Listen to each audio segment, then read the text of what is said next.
치료 저 치료 이 약 저 약 이렇게 먹고 있는데도 잘 치료가 안 된다. 이런 분이 있다면은 혹시 내가 턱관절의 이상은 아닐까 하는 그런 생각을 한번 해보셨으면 좋겠습니다.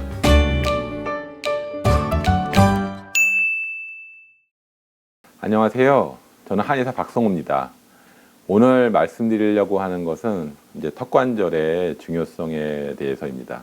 턱관절은 저희가 음식을 먹을 때 이제 저작을 하게 됐죠. 어떠한 관절보다도 사실은 굉장히 중요합니다. 사람들이 그 중요성에 대해서 잘 알지 못하는데요. 왜냐하면은 턱관절 주위로 12개의 내신경 중에서 9개가 이렇게 지나가게 됩니다. 그 다음에 이것이 이제 머리를 이제 받치고 있고, 경추 1번, 2번 이것과 이제 함께 쌍으로 신체의 모든 전반적인 고육계의 균형을 담당하고 있기 때문입니다. 그래서 이제 턱관절 문제로 인해서 저희가 생각지도 못한 여러 가지 질환들이 있습니다.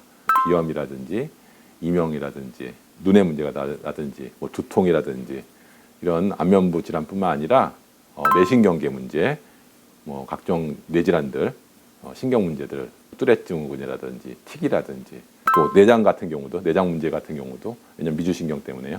이런 몸의 전신적인 문제를 일으킬 수 있는 것입니다. 그래서 어떻게 보면은 각각의 따로 이렇게 질환처럼 보이지만은 사실은 턱관절 때문에 오는 경우가 의외로 많다라는 거 이제 생각을 하셔야 됩니다. 한 가지 실례를 이제 들어보겠습니다. 얼마 전에 치료했던 분인데요. 20대 중반 남자 환자분이셨습니다. 이분께서 오신 이유는 만성적인 두통 때문에 맨 처음에는 오셨습니다. 이분께서 뭐라고 얘기를 하셨냐면은 일주일에 3, 4일은 진통제를 먹어야지만 일상생활이 가능하다라고 얘기를 하셨습니다. 이런 것들이 중고등학교 때부터 있어가지고 굉장히 고질적인 문제였다라고 말씀을 하셨습니다. 근데 또 이제 제가 이제 이렇게 진찰을 하다가 이제 과거 병력을 조사하게 되는데 이분이 또 안압이 높아서 녹내장이었고 안약을 넣고 있었습니다. 근데 참 놀랍잖아요. 20대 중반인데 벌써 녹내장이 이렇게 왔다니 이 녹내장이 보통 병이 아닌데요. 그래서 왜 이런 문제가 왔을까 이제 생각해 보게 되는데요. 딱 처음에 봤을 때 눈의 높이가 달랐습니다. 오른쪽과 왼쪽의 높이가 달랐습니다. 그 다음에 턱의 위치가 굉장히 부자연스러웠습니다. 이 아래턱이 너무 앞으로 이렇게 빠져 있었습니다. 그 다음에 안면 비대칭이 심했습니다. 좌우가 이렇게 틀어져 있었습니다.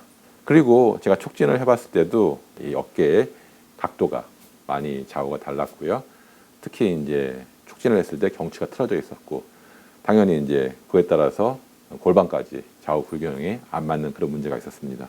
그래서 제가 봤을 때는 이분의 주 문제가 이런 턱관절의 좌우 불균형 때문에라고 이제 하는 생각이 들었습니다.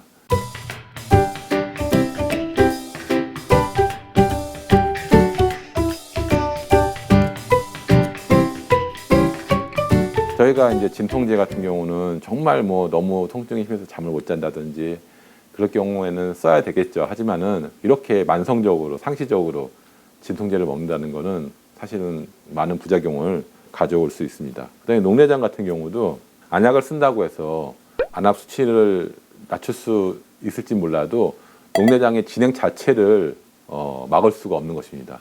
그 결국은 실명이잖아요. 그렇기 때문에 이제 이런 증상을 억제하는 치료가 아니라 근본적인 치료, 이게 필요하다고 생각이 들었고, 이제 그 부분이 저는 턱관절이 그런 메이저 문제라고 이제 생각을 하게 됐습니다.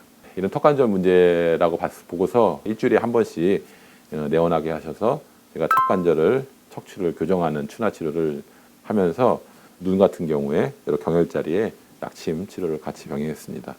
그다음에 집에서는 경침을 꼭 사용하게 했습니다. 그래서 이 경침이 경추 아탈구를 교정하고 C자 커브를 만들어주는 그런 효과가 있거든요. 그리고 니시운 요법 중에서 붕어 운동, 그 다음에 합장 합척 운동, 이게 좌우를 맞춰주고 척추의 정렬을 바르게 하는 골반을 맞춰주고 그런 효과가 있습니다. 이 운동을 한 10분씩 이제 하게 했습니다. 그 다음에 시간 날 때 맨발 걷기 운동을 꼭 하시라고 했습니다. 그래서 이제 참 놀라운 게 이분께서 치료받은 지 뭐 몇 주 지나지 않아서 진통제를 점점 줄여도 될 정도로 두통의 발생 그런 빈도가 많이 이제 줄어들었습니다. 그래서 한 4개월 정도 지났을 때는 진통제를 먹지 않아도 두통이 생기지 않는다. 뭐 예를 들어서 잠을 너무 못 잔다든지 너무 피로하다 하는 경우에 가끔 이제 생겨서 어쩌다가 한 번 먹는 정도로 많이 좋아졌습니다. 그 다음에 이제 녹내장 같은 경우도 1년 전에 검사했을 때랑 저한테 몇 달 이렇게 치료받은 다음에 검사했을 때 너무나 다른 결과가 나왔습니다. 1년 전에는 녹내장이어서 안약을 넣어야만 됐었는데 1년 후에 검사한 결과로는 녹내장이 아니다라는 판정을 받았다고 합니다. 병원에서는 이제 그동안 이제 이분께서 어떻게 치료를 받았는지 어떤 과정을 거쳤는지 모르니까요. 그래서 처음 녹내장이라고 진단을 받았던 게 마치 이제 오진처럼 되어버린 것입니다. 이제 이러한 놀라운 사례가 있었습니다. 그래서 이 방송을 보시고 내가 고질적인 여러 가지 문제들을 앓고 있는데 이과 저과 가서 이 치료 저 치료 이 약 저 약 이렇게 먹고 있는데도 잘 치료가 안 된다. 이런 분이 있다면 혹시 내가 턱관절의 이상은 아닐까 하는 그런 생각을 한번 해보셨으면 좋겠습니다. 경청해 주셔서 감사합니다.